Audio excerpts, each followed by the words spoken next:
Assalamualaikum warahmatullahi wabarakatuh. Para sobat lansia dimanapun Anda berada, jika kalian memiliki orang tua, memiliki kakek, nenek, atau bahkan kerabat lansia yang mungkin sering mengeluhkan ke toilet karena tidak bisa mengendalikan buang air kecil, sering mengompol, bahkan sering menarik diri dari aktivitas sosial, maka jangan tinggal diam.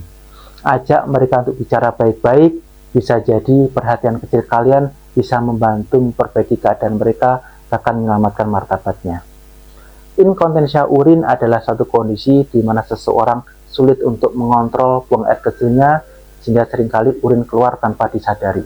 Dan hal ini bukan merupakan bagian normal dari proses penuaan, walaupun secara kejadian sering kita dapati pada usia lanjut karena adanya perubahan fisiologi dan karena adanya kondisi medis tertentu. Namun sayangnya, banyak lansia kita yang masih merasakan malu untuk menyampaikannya. Pada kondisi medis ini bisa kita kelola dengan baik. Lantas, apa saja yang membuat lansia mengalami inkontinensia urin? Banyak faktor, di antaranya yang pertama adanya gangguan pada sistem saraf ataupun neurologi, yaitu gangguan pada otak, sistem saraf perifer, bahkan gangguan pada sumsum tulang belakang, seperti pada penderita stroke, Parkinson, demensia yang dapat mengganggu kontrol kandung kemihnya. Yang kedua, karena adanya kelemahan otot dasar panggul akibat penuaan, sehingga seringkali urin bocor saat batuk, bersin, ataupun tertawa. Yang ketiga, karena adanya iritasi kandung kemih, sering pada mereka yang sering konsumsi alkohol, kafein, sehingga meningkatkan urgensi untuk berkemih. Yang keempat, karena adanya infeksi saluran kencing. Yang kelima, bisa jadi karena penyakit lain, misalnya pada penderita diabetes mellitus, dan juga pembesaran prostat ataupun BPH, benign prostatic hypertrophy. Yang keenam, bisa jadi karena gangguan pada fungsi kognitifnya. Sering pada lansia dengan demensia atau bahkan delirium, seringkali tidak menyadari adanya dorongan berkemih. Dan bahkan seringkali juga lansia lupa untuk mencari tempat toiletnya. Dan yang ketujuh, bisa jadi efek samping dari obat-obatan. Yang paling sering adalah obat-obatan diuretik atau obat pelancar kencing. Kemudian, bagaimana bila lansia mengalami inkontinensia urin? Apa yang harus dilakukan? Pertama, kita harus mencari identifikasi penyebabnya. Biasanya dokter akan melakukan anamnesis ataupun wawancara terkait riwayat medis ataupun riwayat penyakit sebelumnya. Kemudian riwayat penggunaan obat-obatan sebelumnya.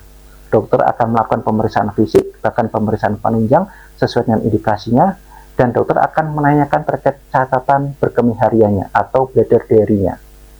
Kemudian yang kedua, lakukan intervensi yang sifatnya non-farmakologi.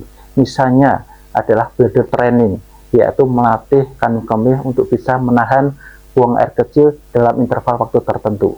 Yang kedua, melakukan schedule voiding, yaitu mengatur jadwal berkemih, dan hal ini sangat cocok untuk lansia mengalami demensia. Yang ketiga, lakukan pelvic motor muscle training atau senam Kegel. Ini sangat bermanfaat untuk meningkatkan kekuatan otot dasar panggul. Dan yang keempat, kemudian lakukan modifikasi gaya hidup, yaitu dengan cara menghindari konsumsi alkohol, kafein, kemudian cegah obesitas, dan juga cegah sembelit ataupun konstipasi. Yang ketiga adalah lakukan intervensi yang sifatnya farmakologi. Tentu ini harus sesuai dengan indikasi dokter dari hasil pemeriksaannya. Obat-obat seperti golongan antimuskarinid, agonis beta-3 adrenergic atau alpha-1 adrenergic reseptor antagonis bisa diberikan.